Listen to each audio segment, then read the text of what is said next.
Hello, welcome from Trend Signal, where we're going to review the data and events week beginning the 3rd of October. Start of a new month, start of a new quarter actually, the fourth quarter of the year.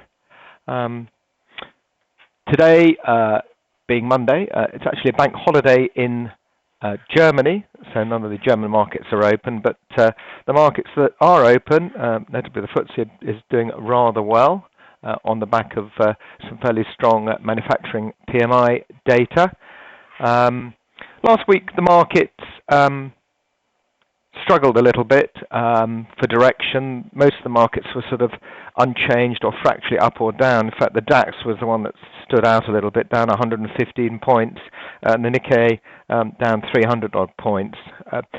The DAX obviously affected by the Deutsche Bank moves, although that has corrected itself, and the Nikkei really on the back of stronger Japanese yen.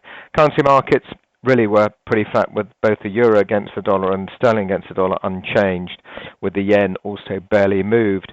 Now, the big move last week really was a slip in the price of gold on the back of the first presidential debate between Donald Trump and Hillary Clinton, falling about $20, just a shade under 2%. But the oil market, the surprise move last Wednesday in Algeria by OPEC to limit production, saw oil price rally some 8%, 6 to 8% on the back of that news, which it has sustained for now here Monday morning, but that's still early days, of course. Let's have a look at the data that is coming out this week.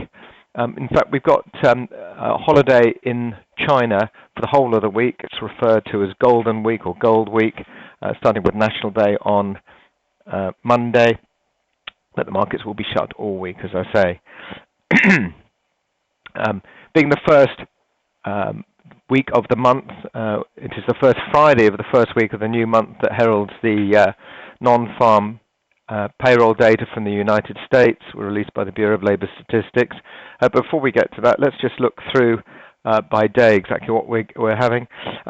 We start Monday. In fact, a lot of it has already come out, a plethora of manufacturing PMIs from the EU, including our own, which I've just mentioned, came in stronger than expected at 55.4, which really was a further extension of the recovery in the manufacturing sector following the setback post-Brexit.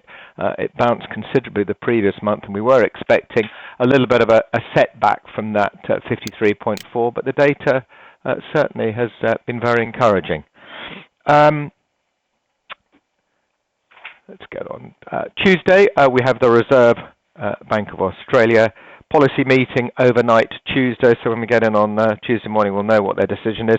We expect no change in the Aussie rate, so remaining at 1.5%. Wednesday, slightly more busier day, with a release of the services data both in the UK and in the US.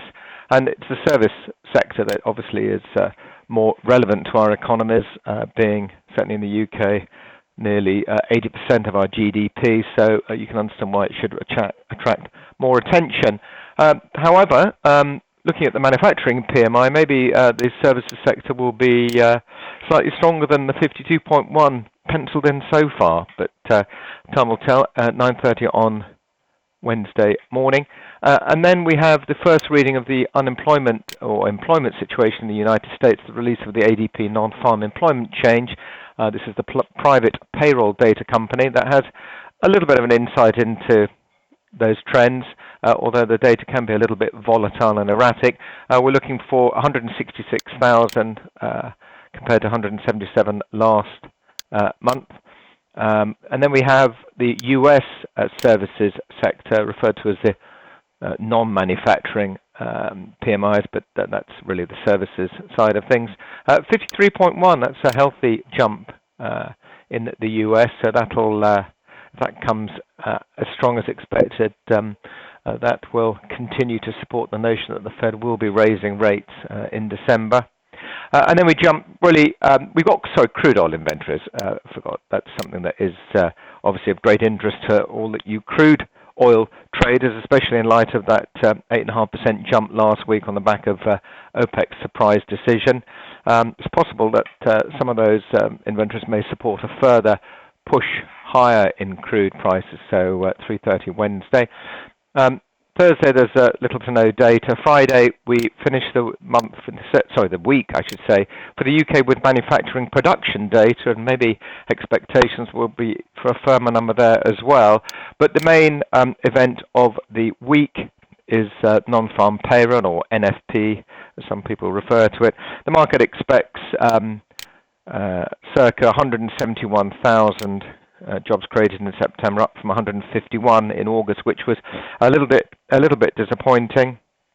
I guess the view is that unless there's some sort of major disappointment here, we still expect the Fed to remain on track for a December rate rise. A particularly strong number, I guess, could perversely push stocks and bonds down and the dollar up, but it's probably unlikely. That's it for the week. Thank you very much for listening. If you would like more information about trading the right way, Trend Signal is giving you the opportunity to see and hear about its services live at a free online seminar. Take a look at the Trend Signal website for the latest events and to book your free place.